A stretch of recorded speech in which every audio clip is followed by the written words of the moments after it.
Oceans cover over 70% of the Earth's surface, so it comes as no surprise that about 50% of the US territory is underwater.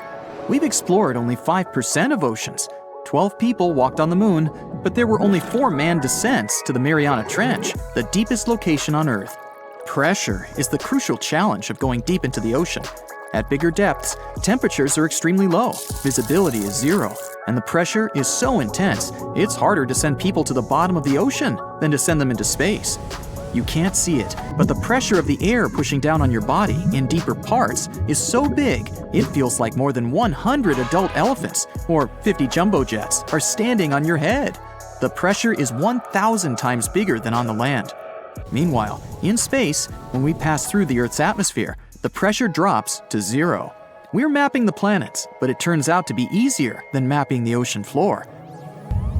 NASA uses radio waves when exploring space, but this method can't be used for the ocean, since the trillions and trillions of gallons of water get in the way. The Pacific Ocean is becoming smaller, while the Atlantic Ocean is expanding. Many, many years ago, the Atlantic Ocean wasn't even there. It was formed when the North and South American continents separated. Now it's growing bigger at a rate of 2 inches per year, while the Pacific Ocean is shrinking a bit. Oceans even have their own sound, called a bloop. Its quite loud, low frequency, and pretty spooky sound was detected by scientists back in 1997. Some years later, though, other studies revealed that the bloop emanated from an iceberg, cracking away from a glacier. There are lakes and rivers in the ocean depths. It's possible because saltwater and hydrogen sulfide make a combination that's much denser than the water surrounding it, which is why lakes and rivers might form and flow right inside the ocean. The world's biggest waterfall, called the Denmark Strait Cataract, is underwater too, in the waters between Iceland and Greenland. It's 11,500 feet tall, and its amount of water is almost 2,000 times bigger than the one Niagara Falls has. This underwater waterfall is possible because cold water is much denser than hot water, so cold water drops into the much warmer Irminger Sea. The longest mountain chain is also hidden in the mysterious underwater world. The mid-ocean ridge is almost 40,000 miles long. People studied only about 1% of this ridge. We know less of this chain than we know about the surface of Mars or Venus. Challenger Deep, the southern part of the Mariana Trench. That's a small valley at an extreme depth of a little bit over 36,000 feet. Imagine putting our tallest mountain, Mount Everest, into the Challenger Deep. 1.2 miles would still remain for the mountain's peak to reach the surface of the water.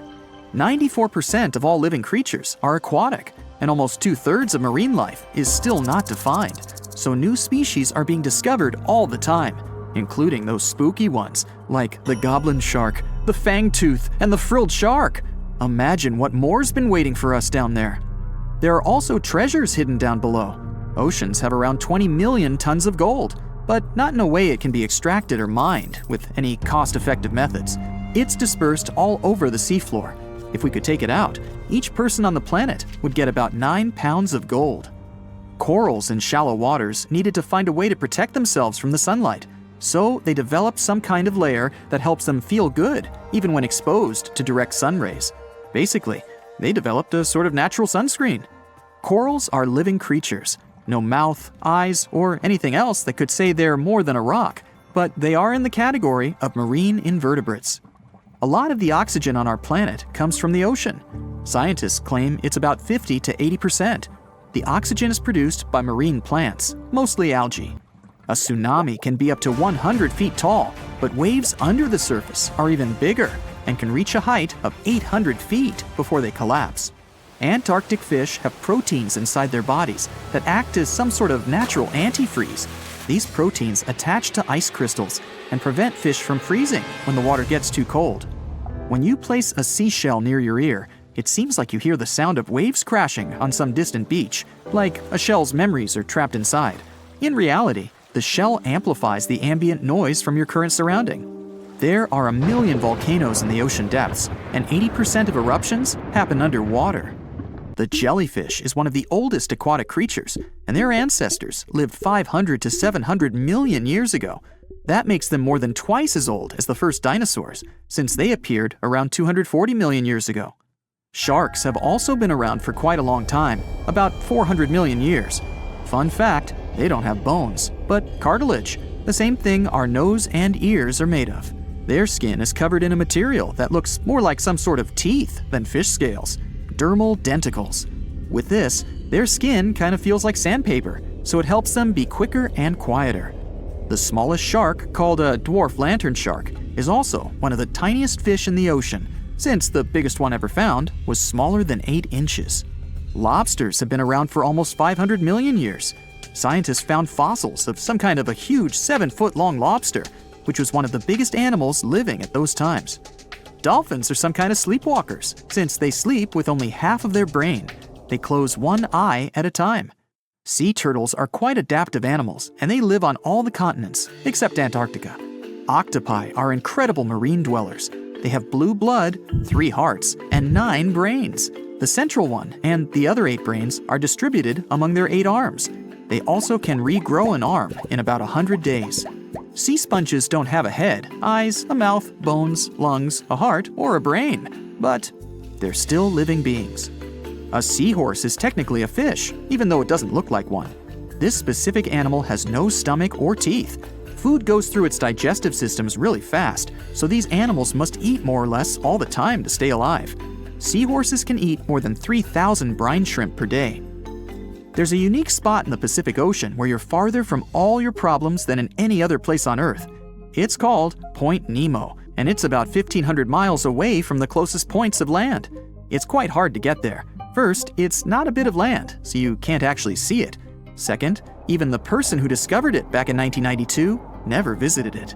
The ocean doesn't get struck by lightning as often as the land does, but when this happens, the results can be way worse than on the ground, since water is conductive, so lightning spreads across the ocean really fast. Cold water surrounding your body while swimming may feel refreshing, but that's not a protective layer, and you can still get sunburned. In fact, the water only reflects 10% of UV rays, while the sand reflects an additional 15% of the sun's rays. The temperature in oceans varies. Sometimes you can find water with a temperature of up to 40 degrees Fahrenheit, while there are hydrothermal vents in the seafloor too. They release water that goes up to 750 degrees Fahrenheit. Ouch. There's this thing called the Milky Sea phenomenon, a stunning scene where the water glows with such incredible light that it looks like it's not from our planet. This area is so big, you can see it shining from space, and the mysterious phenomenon usually can be seen in the Indian Ocean. Sometimes, while chilling on a beach, you can see green flashes over the horizon. That happens because the atmosphere bends sunlight when it's passing through, after which it separates the light into different colors. This is in the same way a prism splits the light into what we later see as small rainbows. Black holes have incredibly strong gravitational force pulling objects in. Even light doesn't have a chance to escape it. A similar thing happens with those found in the oceans. Yes, no need to go to space to see one of those. We have them on Earth too. It's just that they don't catch the light, but the water. They are enormous whirlpools, sometimes bigger than whole cities, and they're spinning against the main current, swirling billions of tons of water and everything else on the way. From thousands of dollars worth of treasure to brand new phones and ancient cities, let's dive into the water and see what we can find. Imagine going to the river to enjoy a boat ride. Who wouldn't want to take a couple of pics to make the memories of this trip last forever? Oops, the water split. Luckily, you've taken precautions and put your gadget in a waterproof bag. But what if you drop your phone to the bottom of the lake along with this case? This is what happened to some people. A scuba diver and a YouTuber dived into a river popular with tourists and lost some of their gear worth $20,000, including new iPhones and some jewelry. Oops. You might be familiar with the image of a car getting pulled out of the water, either from the movies or TV news. Large cargo vessels sometimes sink, and trucks inside them go along. That's what happened with the Thistlegorm wreck. It sunk in 1941 in the Red Sea, and these Bedford trucks were inside. Want to see something more valuable, like treasure? A British cargo ship was carrying a heavy load of silver ingots, but the vessel sank. Treasure seekers knew there was silver on the ship. Since the 1940s, they've been looking for it.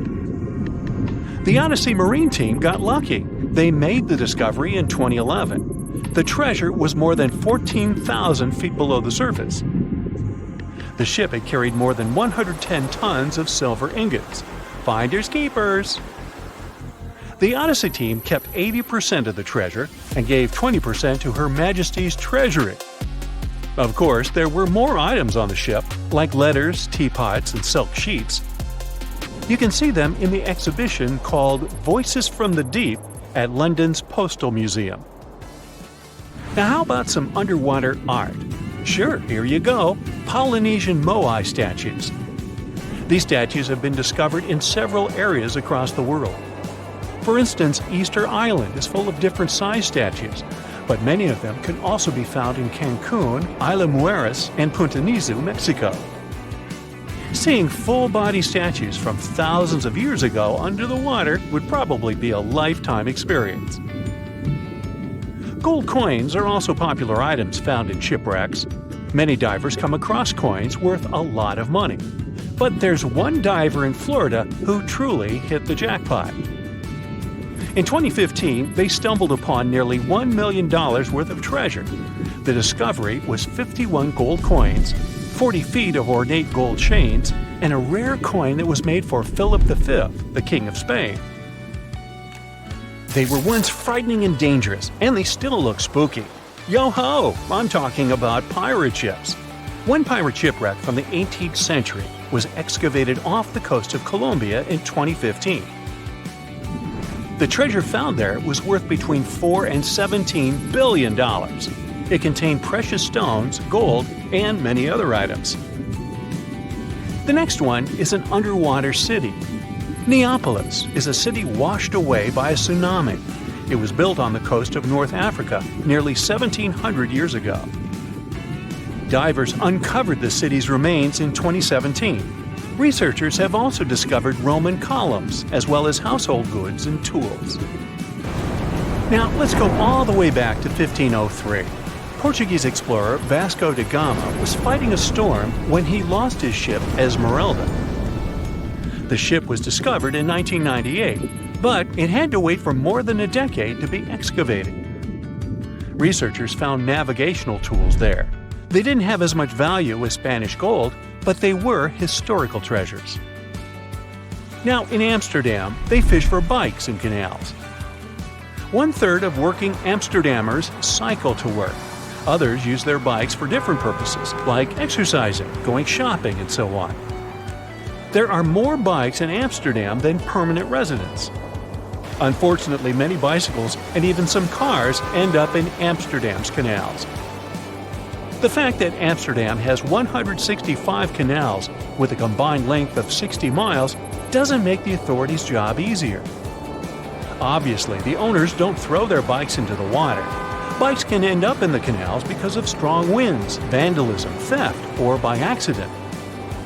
Every year, authorities fish up between 12,000 and 15,000 bikes. Our next one is a lost city.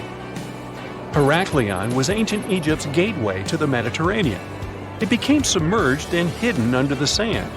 This city was famous. Maybe you've even heard about it. It was mentioned in the legend about Helen from Sparta and Paris from Troy. So, how was this ancient city discovered? In the early 2000s, a team of divers found a huge fragment of rock on the seabed and took it up to dry land. It turned out that it was a piece of the statue of Hapi, who was the lord of the river of ancient Egyptians. The team continued searching and found 6 other pieces.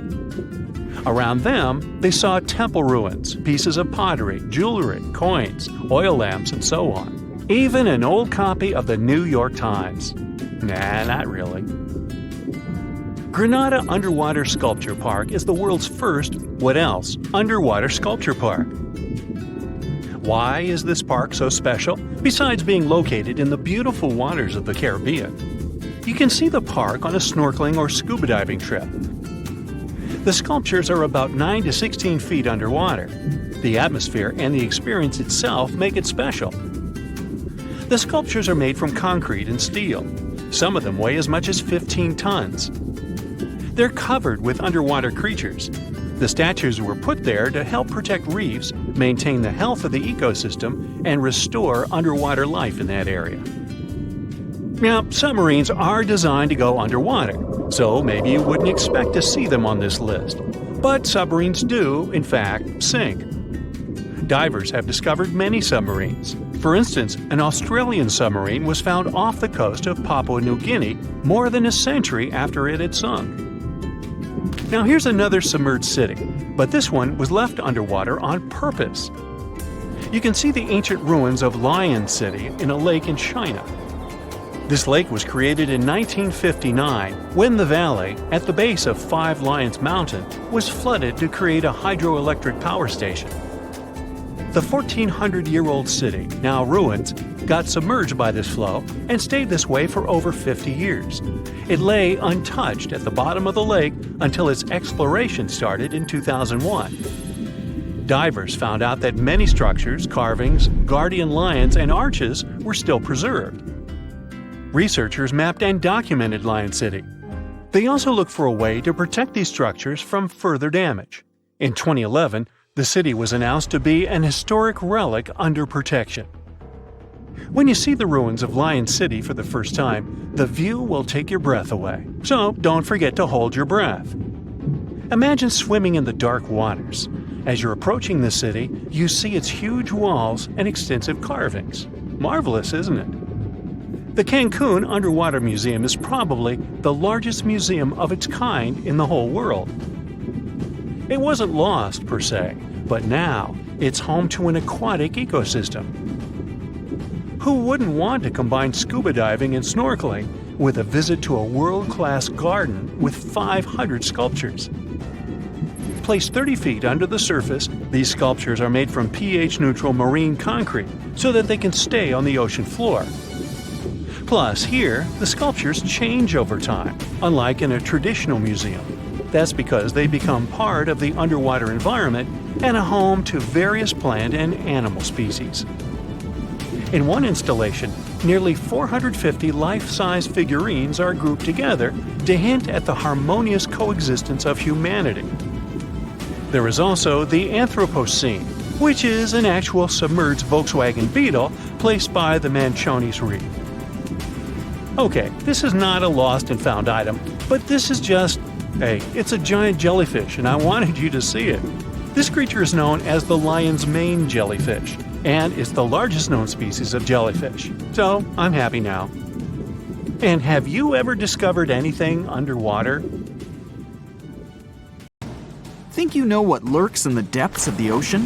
While nearly 95% of our oceans haven't been explored yet, it's hard not to let your imagination run wild. But thanks to brave explorers, deep-sea cameras, and awesome archaeologists, we do know about some pretty incredible sea creatures living in our waters today, and millions of years ago. From the 9-foot spider crab to the 60-foot prehistoric megalodon, these sea dwellers come in all shapes and sizes. But let's focus on sea creatures famous for their huge size. Can you guess which living species of whale is the largest? Well, it's not the orca, but that's a good guess. The orca is a toothed whale that can grow to anywhere from 23 feet to 32 feet, which is slightly smaller than a school bus. How about the narwhal? Nope, they're not the biggest either. These unicorns of the sea live mainly in Arctic waters and only grow 13 feet to 20 feet in length, and that's including their 9-foot tusk.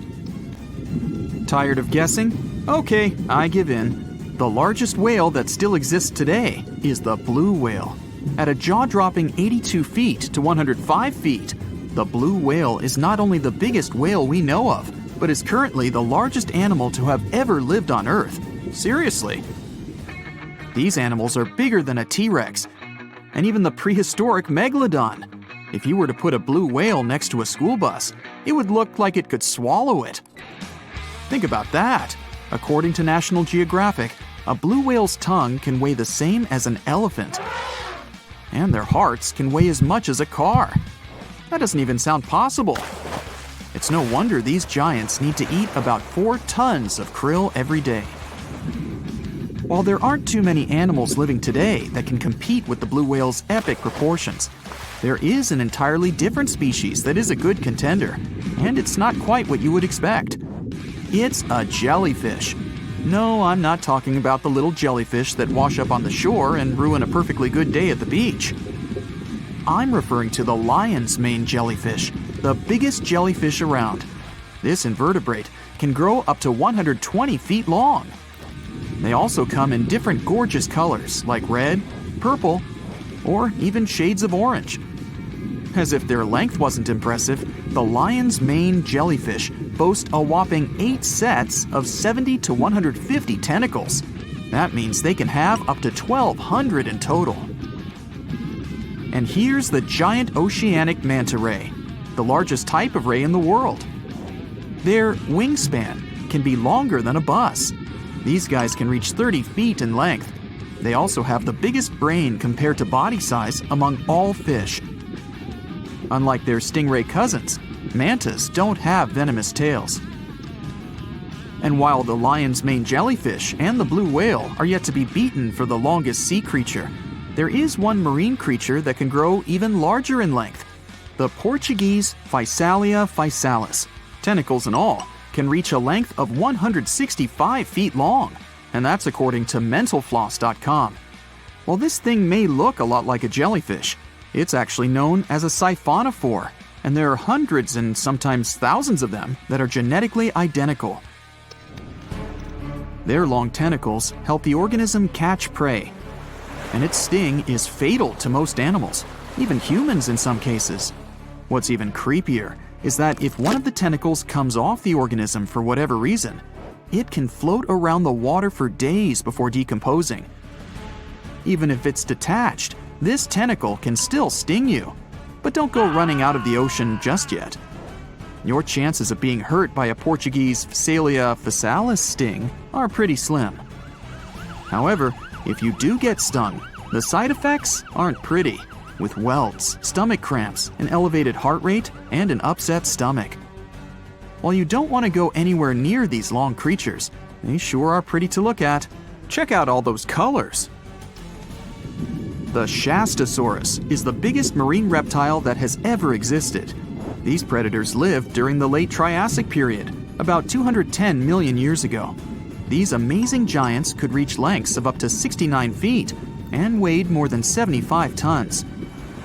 This made the Shastosaurus as heavy as a blue whale. And if you could stand this creature up vertically, it'd be as tall as a 7-story building. Despite appearances, the Shastosaurus was actually pretty slim for its size. Its ribcage was only 6 feet across. You'd think that this big guy was chowing down on other dinosaurs, but that's not the case at all. This reptile survived on a diet that consisted of small fish and cephalopods, like octopuses and squids. The Albertonectes is a bright representative of the plesiosaur family, meaning that this marine reptile had a small head on an incredibly long neck and large flipper-like limbs that helped it move through the water. These creatures occupied the seas around North America 76 to 70 million years ago. The length of this sea monster could reach 38 feet, with its neck taking up 23 feet of that length. Its neck was a true record breaker. It had a whopping 76 bones in it. No other animal known to humankind has had so many vertebrae in its neck. Scientists aren't sure why they needed such a lengthy neck. They might have used it to collect shellfish off the seabed, or perhaps it helped them capture their main prey, fish and squids. This aquatic reptile also had gastroliths in its stomachs. Some of them were as big as 5.5 inches in diameter. The Tylosaurus belonged to the Mosasaur family. It dominated the shallow seas of North America about 85 to 80 million years ago. This was an enormous predator, with the biggest representatives reaching 45 feet in length. It had a narrow hydrodynamic body with a blunt, powerful head that the animal used to ram and stun its prey. Its body was equipped with agile flippers and a long tail decorated with a maneuverable fin. The Tylosaurus was a carnivore, and its diet included not only fish, turtles, and small sharks, but also other mosasaurs, plesiosaurs, and flightless birds. Meet Ophthalmosaurus. This prehistoric reptile thrived during the late Jurassic period and lived in oceans all over the world. Ophthalmosaurus weighed somewhere around 6,000 pounds and grew to approximately 16 feet long, according to newdinosaurs.com. That's about the same length as the beluga whale that exists today. It's too bad these guys went extinct before we had a chance to see them ourselves, as their cartoonish wide eyes and dolphin-like features are pretty darn cute. Of course, the Ophthalmosaurus evolved over time to become ophthalmologists, or eye doctors that we know today. No, that's just a lie. Just testing you. The Mosasaurus is a truly gigantic predator that dominated the seas all over the world about 66 million years ago. According to fossil evidence, some specimens could be more than 50 feet in length. This fact makes the Mosasaurus the biggest marine carnivore of its time. One of the most terrifying things about this creature was its crocodile-like head, decorated with literally hundreds of razor-sharp teeth, neatly organized in 2 rows on both jaws. The thing is that it was pretty challenging for the Mosasaurus to grab its prey in the water. That's why it had all these teeth, plus something special: pterygoid teeth anchored to the bones on the roof of its mouth. This made hunting and holding onto its prey much easier. The Styxosaurus belonged to the plesiosaur family and lived during the late Cretaceous period, around 85 to 70 million years ago. Upon first glance at this dinosaur, you might mistake it for a sea snake, and it'd be an honest mistake. Styxosauruses were about 35 feet in length, but over 16 feet of that consisted just of their long snake-like neck. They had a comparatively small body and weighed approximately 4 tons. Their mouths were full of razor-sharp cone-shaped teeth that they used to catch fish. They didn't need to chew their prey, thanks to the 200 small stones called gastroliths in their bellies that probably aided in digestion. At the same time, some scientists believe that the Styxosaurus used these stones to sink to the ocean bottom in search of particular types of fish. Looks kinda like Nessie to me. It's dark, and you can't see anything. There's slime all over. The ground is soft and moving. You try to find your way around by feeling the moving walls around you. After a while, you hear some painful screams in the distance. You call out for help, but no one responds. You're a captain of a ship, and you are just consumed by the mighty Kraken. You keep tumbling over, not knowing if you're even going in the right direction. The screams get louder and louder. It's only a matter of time before you see someone. As you make your next step, a large piece of wood swooshes past you, almost knocking you down. That piece of wood was from the ship that the Kraken had swallowed. It had also swallowed the entire crew alive, so they must be somewhere inside the beast's belly. You keep following the screams. They lead you down another path that looks like an esophagus. You grab a piece of wood and slide down the slimy insides. It's dark, so you rip out a piece of cloth from your shirt and wrap it around a large plank, setting it on fire. This makeshift torch allows you to see where you're going in proper detail.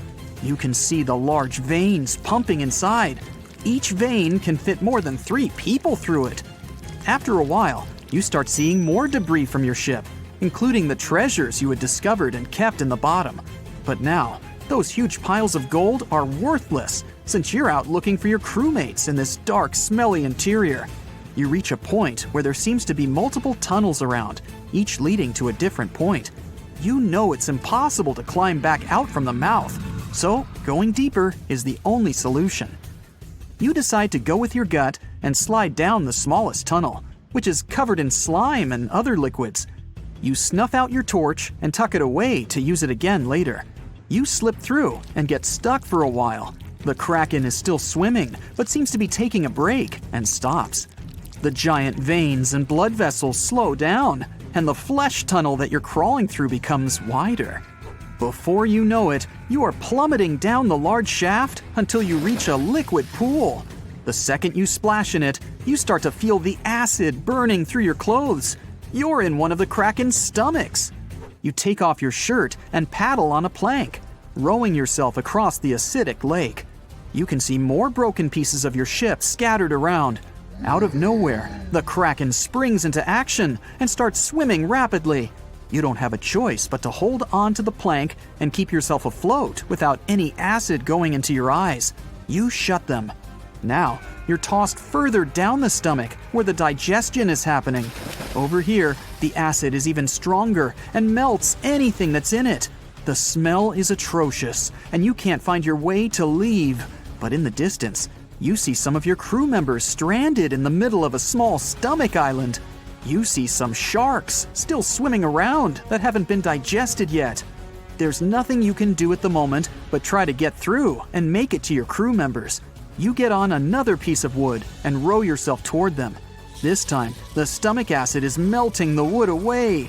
Luckily, someone from your crew tosses you another plank, so you hop onto it and row your way to them.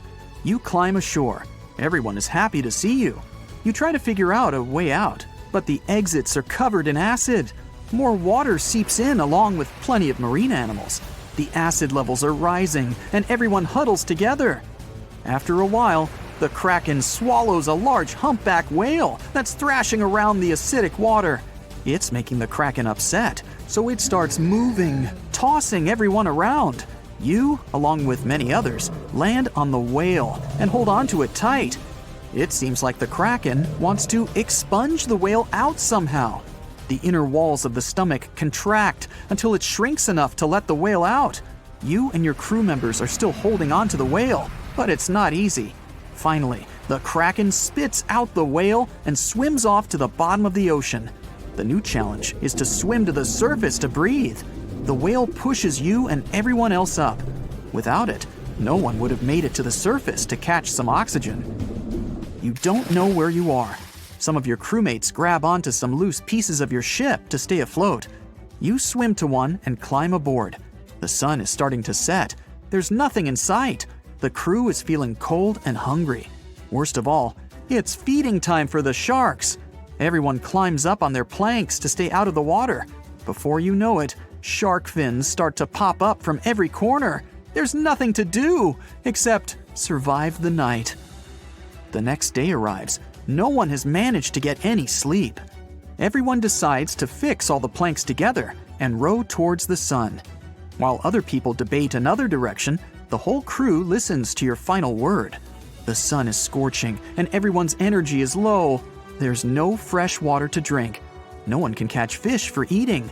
There's still the ever-looming threat of sharks and the Kraken.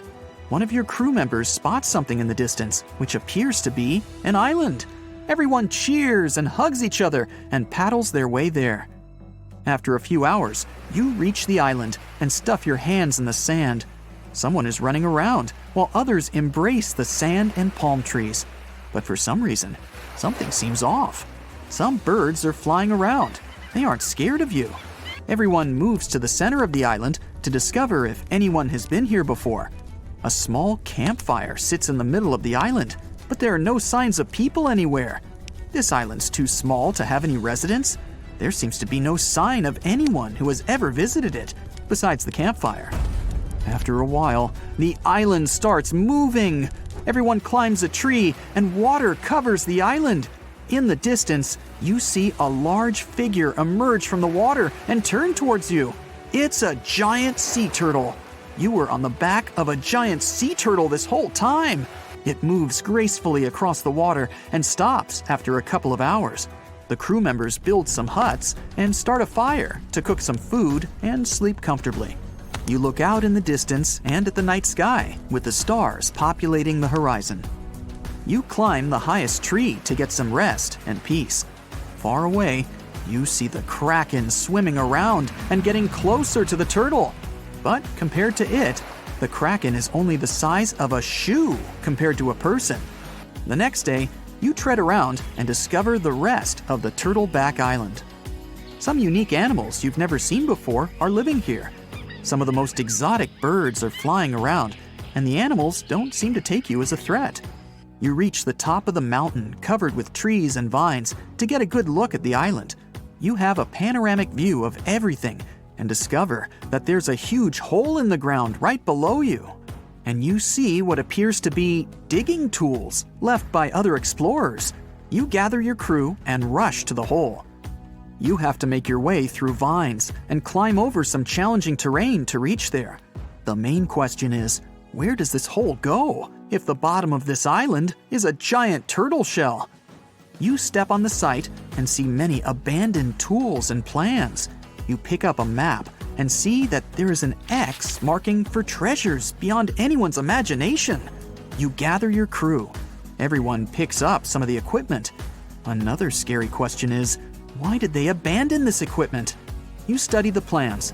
They state all the steps except the final one, which no one seems to have figured out. After a while, you descend the hole and make your way towards the bottom. But what you discover is even more shocking than what you expected. And you'll have to find out what it is next time. One day, all the crabs disappeared. People searched in the seas, oceans, lakes, rivers, rainforests. Not a single live crab, only old shells. Crabs shed or molt several times during their life. Their body keeps growing, but their shell doesn't. So they throw off their old suit and hide. They sit there in silence until their new one grows. But why did every single crab molt on the same day? Where are they hiding? 6 months later, "Sweet," says an old fisherman, and pulls on his fishing rod. He's out on his boat catching fish in the Atlantic. The rod hasn't moved for an hour, but now it's latched onto something big. The fisherman pulls the rod with all his strength. Then the joy on his face turns to fear. A giant crab claw shoots out of the water and snips the fishing line. A second claw appears and crushes the boat in half with one pinch. Just then, a cargo ship sails by and scares the monster away. Some sailors pull the fisherman on deck, and he looks down overboard. A huge crab the size of a car is swimming around. Its claw shoots out again and grabs onto the ship's metal hull. The screeching of metal is insane. The captain signals full speed ahead, and with a jolt, the crab's colossal claw comes loose. The ship sails to the shore on a low and mysterious tide. There's a strange vibration on shore. The sand begins to sink in on itself and form funnels. Humongous crabs crawl out. There are hundreds, thousands of them, and they're all heading for the water. Panic strikes, and people scream and run inland. While they flee, some people video the madness. It goes viral. But they're not alone. People everywhere are coming face to face with these monsters. No one knows what's going on. Crabs dig burrows when they molt. Deep down in the sand, they're protected from predators and bad weather. This time, something weird happened. They hid way deeper than ever before, so they had more time to grow. For 6 months, they've been sitting and waiting for their new shell to grow. Now they're out, and they only want one thing: food. Most crabs eat fish, alive and not, snails, and even other crabs, anything that gets in their way. They love fights and are naturally aggressive. But now that they're massive, small shellfish and algae are just not enough. A big fish would be delicious, but they can't catch them because crabs don't swim well. But on land, they move pretty quickly. The big fish are safe, but what about the rest of us? One day later, thousands of eyes come out of the water, like 1,000 submarine periscopes. Crabs have excellent vision, and they can spot a potential meal from far away. Their eyes can distinguish between houses and moving objects, cars, and people. Thousands of pairs of sharp, snapping claws emerge from the water and head for the city. There's chaos on the street. Crabs are running around, cutting down electric poles, overturning cars, and smashing glass. Everyone rushes off the street and heads for a narrow alley. A crab cuts off their escape. It eyes its prey, but it looks like the alley's too narrow. Whew, the people are safe. Not. The crab turns sideways and squeezes into the alley. It's hungry, and it starts snapping its claws. They're blocked in on all sides. The crabs are everywhere. The only way is up. People scramble up the fire escape to the roof. The crabs try to follow, but everything they grab onto, trees, even the metal fire escape, crushes under their enormous weight. The crabs are left looking up, hungry. Up on the roof, people watch as crabs destroy their city. Humans hunker down in their homes. But that doesn't stop the crabs. They break down doors and walls. Everyone gathers on the roofs, looking up to the sky for help. Helicopters finally arrive and evacuate the city. Huge crabs bring huge problems to Christmas Island.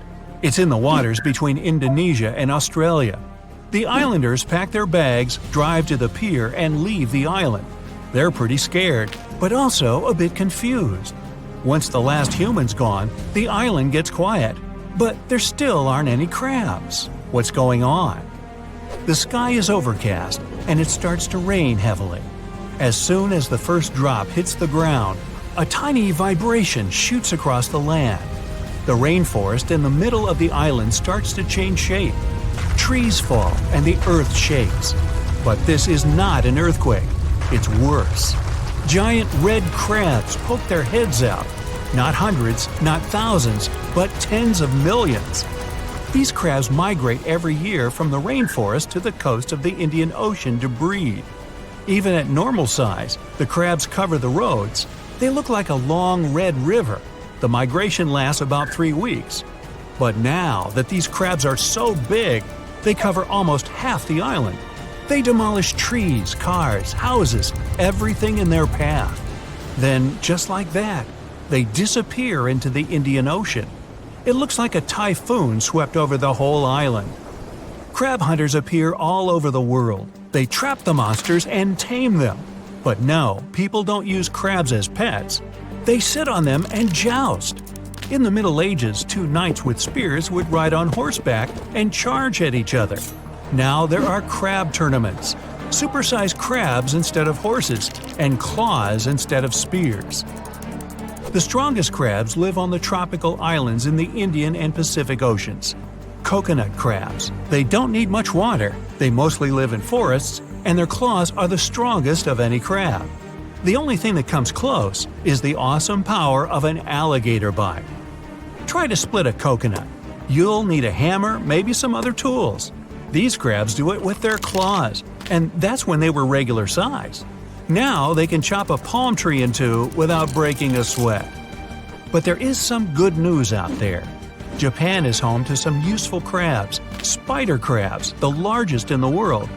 Their normal size is about 12 feet from claw to claw, about the length of a car. Their long legs make them look like spiders. There's not a lot of animals out there who would want to go up against such a large crab. These new spider crabs are 5 stories tall, and they take steps 10 feet long. The really cool thing is that these crabs can live up to 100 years. Even better, they're not aggressive. These big, friendly giants mostly eat plants, and they're tame to ride, kind of like riding an epic-sized camel. Now that crabs don't have any competitors or enemies, their population starts to explode. They take over the planet. Humans are helpless. Their strong shells protect them from danger, and their sharp claws mean business.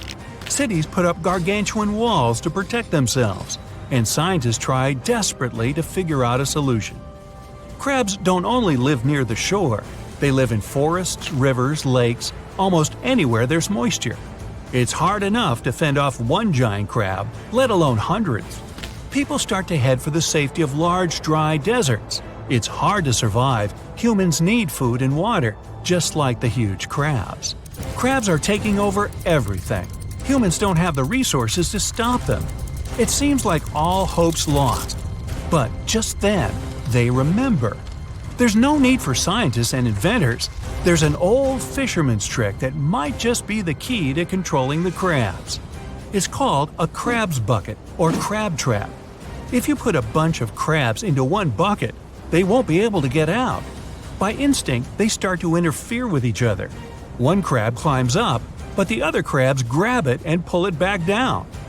Doesn't have to be a bucket. The traps can be all kinds of shapes: funnel, cube, even pyramid shaped. And that's what people decided to do. They dig deep ditches all over the world and line them with concrete so that the monster crabs can't dig their way out. Then they lure the crabs in with some tasty fish and seaweed. Once the crabs go in, they're trapped for good. Victory! And soon, down at supermarkets all over the world, there's a special sale on fresh crab. Hey, Don't forget the seafood sauce. Now, if you step on a sea urchin, you're gonna know right away. Look at those spikes. Get the point? Ow! While they're not aggressive, they've got a great defense going against any creatures that want to eat them. Venomous spikes and a poisonous bite. Pick your poison, literally. They live in all of the oceans of the world, so avoiding them is out of the question. They mostly hang out in shallow water, hiding in rock pools and reefs, so unmindful people step on them a lot. The long venomous spikes of the urchin look like needles. Feel like them too. They can go in quite deep, plus they release a strong toxin. The cure? Remove the spikes quickly and wash with salt water. One small marine mammal just loves sea urchins. Any guesses? It's the sea otter. Don't let its cuteness get in the way of its toughness. These mammals rarely leave the water, and that even includes taking naps. Holding hands with other otters keeps them from floating away from the pack. Their fur is the densest on the planet, up to 1 million hairs per square inch. Hey, we humans only have about 2,000. They're also good with tools. They can use rocks to hammer open shells. Hey, how else would you open a sea urchin? You ought to try it sometime. Stonefish aren't going to win any beauty contest unless the pageant is for Best Rock Lookalike. Their tiny, unreflective eyes and rough skin blend in perfectly with their environment. A large head, an even bigger mouth, and a home full of, it's rocks. And just 'cause you're on the beach doesn't mean you're safe. Stonefish can survive for 24 hours out of the water. Stepping on one or even handling one won't be that fun. Their dorsal fin spines have extremely strong venom. It shoots out when they get stepped on, and it can lead to paralysis or even heart failure. You'll need help fast. No wonder they're one of the most dangerous creatures in the water or anywhere. Be careful when scrambling around rocky areas. They love to play hide and seek. Box jellyfish tentacles grow up to 10 feet long, and each tentacle has 5,000 stinging cells. Not bad for a creature that's mostly just water. Their venom is strong enough to paralyze anything they want to eat. Now, if you happen to get stung, it's going to hurt. A lot! Its toxins contain proteins that affect the heart, skin cells, and even our nervous system. No wonder it's considered one of the most dangerous creatures on the planet. I wouldn't recommend using sunscreen, soda, coffee, or other older methods. They don't work. Your best bet is some good old-fashioned seawater. Looks like jellyfish are the rulers of the ocean, not sharks. Hey, look around your local rock pool. You might see this sweet little octopus. It's tiny and has blue rings. Cute. But don't fall for it now. This octopus wouldn't make a good pet. When provoked, the octopus will start flashing neon blue to warn everyone to stay away. And I highly recommend you do just that. Their venom is 1,000 times more dangerous than cyanide. There's also no known antidote for it. The best thing to do? Take a quick picture and walk away. Better yet, just walk away. Now, not even the octopuses are normal down under. I'll stick with my shrimp on the Barbie, mate. Do you see that large log near the ocean floor? Maybe it's part of an old ship, a treasure, gold, diamonds. Hey, I'm rich! As you get closer, you notice something. It's swimming. It's not a shark or a dolphin. It's a saltwater crocodile. Now, don't panic. If you bump into one of these reptiles in the sea, it's unlikely it'll think of you as food. Crocodiles have a special valve in their throat that stops them from drowning underwater, but that doesn't mean they can't bite. Usually they're heading to a nearby island, and the quickest way there is to body surf. They can't really take the ferry. Watching one from a distance should be okay, just don't swim to shore right away. They love to ambush their lunch in the shallow water. If there's one time I'd like to see a great white shark, it's when I'm diving with crocodiles. They'll gladly take a crocodile-sized nibble, given the right motivation. Going out on a boat off the coast of Mexico sounds like the perfect vacation. The sun, the blue water, the most endangered sea creature? Wait, what? The vaquita isn't dangerous, but don't expect it to stick around to say hello or sign any autographs. It's incredibly shy. This little cow, that's what the Spanish means, is one tiny sea mammal. With those black markings around its eyes, it looks more like a sea panda to me. Seeing one should make you feel very special. They're on the brink of extinction, mostly because they get caught up by accident in fishing nets. It's estimated that there are only 10 left in the wild. The Galapagos Islands are legendary. Giant tortoises, blue-footed bobbies, Sally Lightfoot crabs, and red-lipped batfish. But if you've ever swum around there, you might have seen something really unexpected in the water. Iguanas everywhere! These large marine reptiles eat the algae that grow on underwater rocks. They're strictly vegetarians. Yeah, I'll bet the fish are happy about that. A long, flat tail designed for swimming helps them move around, and sharp claws keep them on the rocks for their daily sunbathing sessions. But watch them closely. They sneeze a lot. They haven't got a cold or anything. They're sneezing out salt. A special gland keeps the salt out of their nose, and they've got to get rid of it somehow. Ooh, sounds painful. What's cool is that they don't mind us in the water with them. Because the islands have been so isolated, the creatures here aren't afraid of humans. Now, if picking up shells on the beach is something you like doing, make sure the shell you collect doesn't already have an owner. Snails are everywhere in this world, and they're mostly harmless to the touch. But there's always one, ruining it for everybody. Trust me, the cone snail is nothing like its land-based brothers. It's not vegetarian. There are over 500 species of this venomous sea creature, with a few that can really hurt you. These little snails are extremely vicious. They inject their venom through a harpoon-like tooth, and they don't even floss. They're capable of paralysis, blindness, lung failure, and even worse. Best give some respect to your backyard snails. You don't want them calling this thing in as a backup. Want to high-five a sea creature? Well, put your hand, up for the Tasmanian red handfish. This fish doesn't swim like a fish, it walks. It uses its flipper-like hands to stroll around on the ocean floor. These bottom walkers are disturbed by swimmers and boats a lot. Some people even want to take them home as pets. I think it's better to just give them a wave and swim on by. If you think starfish love getting their photo taken, does that mean you can communicate with starfish? If you could, this one would ask you to leave it alone. It's always grumpy. Unlike its washed-up relatives on the seashore, the crown-of-thorns starfish is large and dangerous. These creatures occur naturally on coral, like the Great Barrier Reef. Their venom's terrifying, even for humans. This sea creature is covered in poisonous spines that cause intense and immediate pain. It can last longer than 3 hours. So, what happens if you rub one of these things the wrong way? Nausea and vomiting. Not exactly ideal for getting that perfect Instagram pic.